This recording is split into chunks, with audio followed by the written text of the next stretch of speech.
के मामले में बात कुछ आगे बढ़ी है, जांच कुछ आगे बढ़ी है।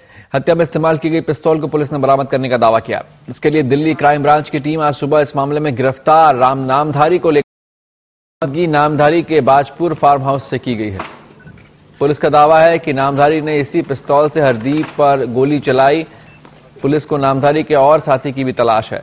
वहीं उत्तराखंड पुलिस की एक टीम दिल्ली पहुंच गई है। टीम नामधारी के सुरक्षा गार्ड सचिन त्यागी के मामले में छानबीन कर रही है।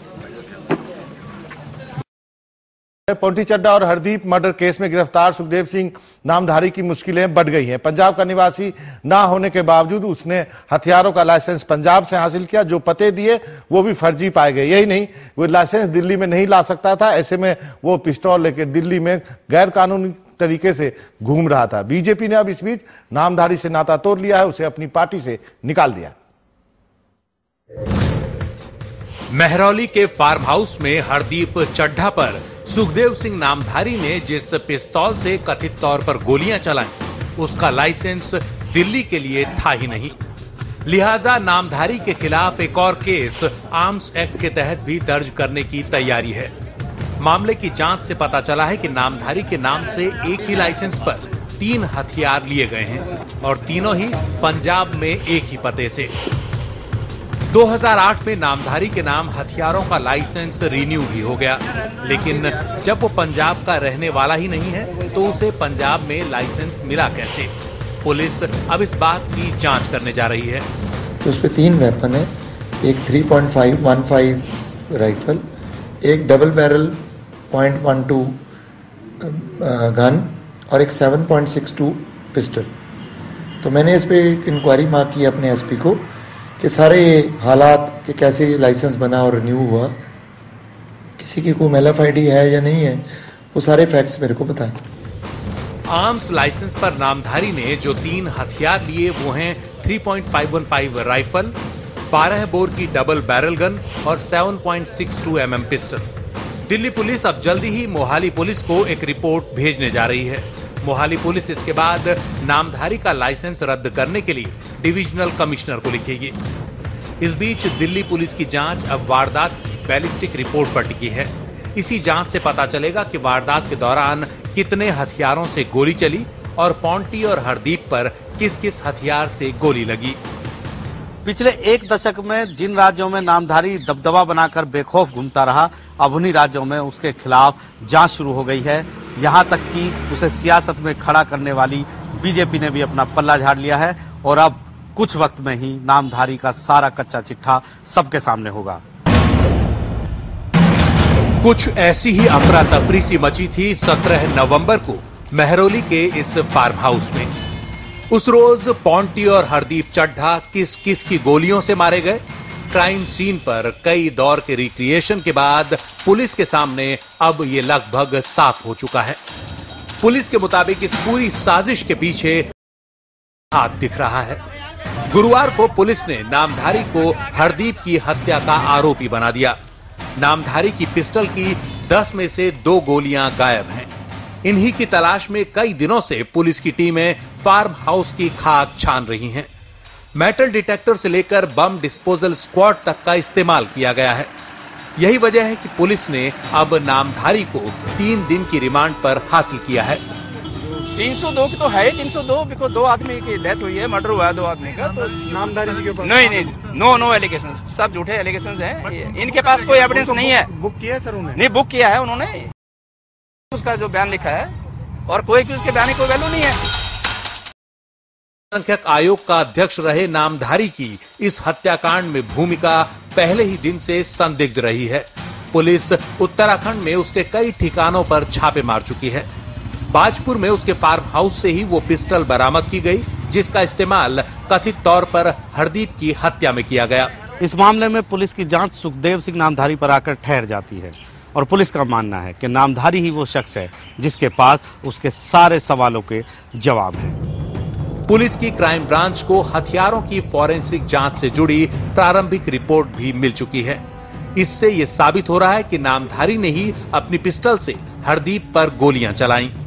अब पुलिस ये जानने की कोशिश भी कर रही है कि क्या हरदीप को नामधारी के पीएसओ सचिन त्यागी की गोली भी लगी। पुलिस को लगता है कि नामधारी इस मामले में उससे काफी कुछ छुपा रहा है। पुलिस को तो यह भी शक है कि नामधारी के उकसावे पर ही पॉन्टी और हरदीप चड्ढा एक दूसरे की जान के दुश्मन बन गए। पुलिस सूत्रों के मुताबिक कई साल से नामधारी की पॉन्टी चड्ढा से दोस्ती थी। पॉन्टी ने नामधारी के नाम से देश विदेश में कई जगह करोड़ों रुपए की जमीन खरीदी। यह भी कहा जा रहा है कि पॉन्टी ने ही नामधारी को रुद्रपुर सब्जी मंडी का अध्यक्ष बनाया। उनकी साजिश थी यहां की करीब 50 एकड़ जमीन को खरीदने की। पुलिस के मुताबिक फरवरी में जब पॉन्टी के घर और दफ्तरों पर इनकम टैक्स ने छापे मारे, उस समय नामधारी के घर करोड़ों रुपए छिपाए गए। ऐसे में सवाल यह है कि करोड़ों की जमीन और रुपए हड़पने के लिए ही कहीं ये सारी साजिश सुखदेव सिंह नामधारी ने ही तो नहीं रची। नामधारी के जो कारनामे सामने आ रहे हैं, उनसे उसकी आपराधिक शख्सियत साफ होती जा रही है। नामधारी ने जिस पिस्टल का कथित तौर पर इस्तेमाल किया, उसका लाइसेंस फर्जी तरीके से हासिल किया गया। जांच से पता चला है कि नामधारी के नाम से एक ही लाइसेंस पर 3 हथियार लिए गए और तीनों ही पंजाब में एक ही पते से। लिहाजा नामधारी के खिलाफ एक और केस आर्म्स एक्ट के तहत भी दर्ज करने की तैयारी है।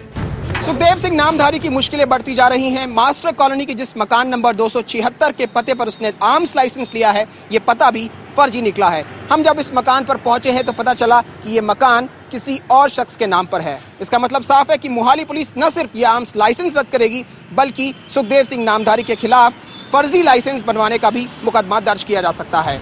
2008 में नामधारी के नाम हथियारों का लाइसेंस रिन्यू भी हो गया, लेकिन जब वो पंजाब का रहने वाला है ही नहीं तो उसे पंजाब से लाइसेंस मिला कैसे?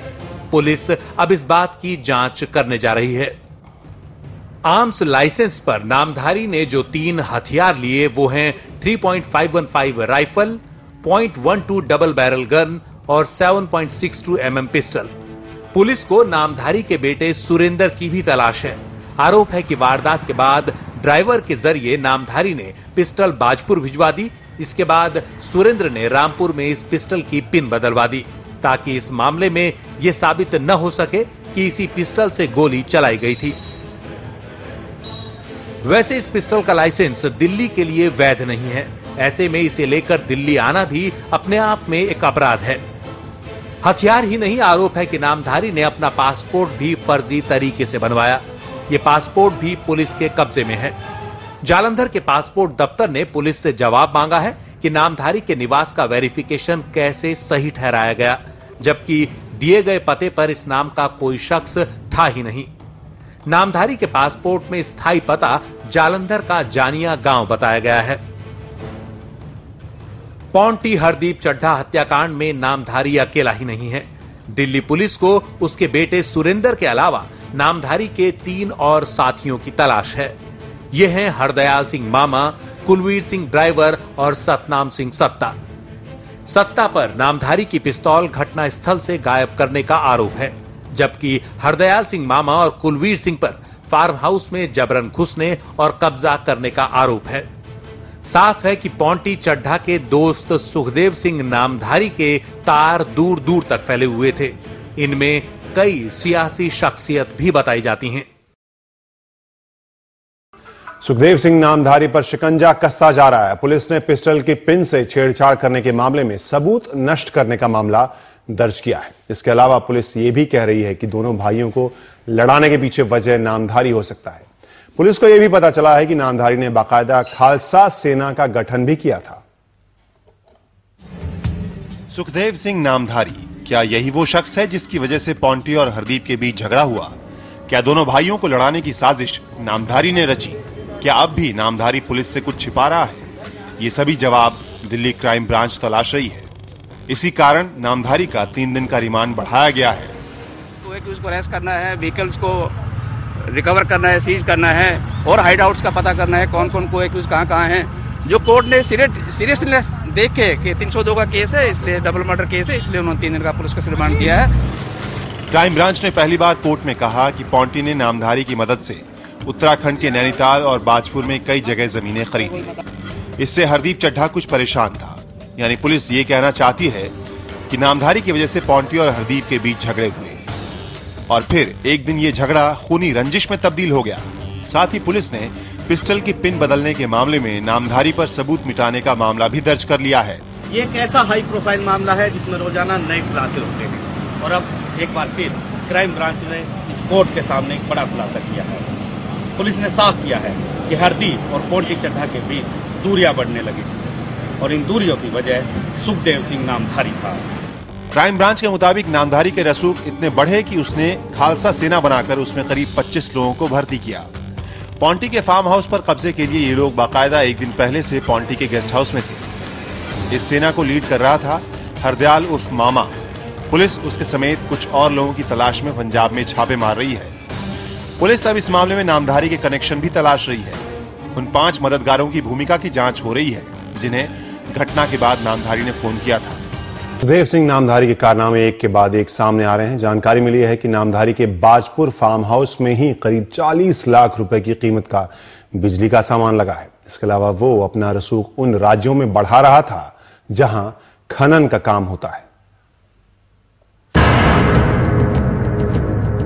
ये सुखदेव सिंह नामधारी का बाजपुर का फार्म हाउस है। बताने की जरूरत नहीं कि ये कितना आलीशान होगा। लोग कहते हैं कि इसके भीतर 40 लाख रुपए का सिर्फ बिजली। लेकिन नामधारी की कहानी इससे भी कहीं आगे है। बेटे के साथ ये तस्वीर देखिए। नामधारी की रईसी इसी से झलकती है। पोंटी के जरिए बीजेपी में ऊंचे ओहदे हासिल करने वाले नामधारी ने बीजेपी के उन शासित राज्यों के मुख्यमंत्रियों से भी मेलजोल बढ़ाने की कोशिश करी जहां खनन का धंधा हुआ करता था। सूत्र बताते हैं कि बीजेपी से तो नामधारी के शुरू से ही रिश्ते रहे। उत्तराखंड में खनन माफिया का खिताब मिलने के बाद नामधारी ने उन दूसरे राज्यों को भी निशाना बनाया जहां खनन का काम होता है और वहां के नेताओं से भी नजदीकियां बढ़ाई। लेकिन खास बात यह है कि उत्तराखंड में कांग्रेस की सरकार आने के बाद भी नामधारी के रसूख पर रत्ती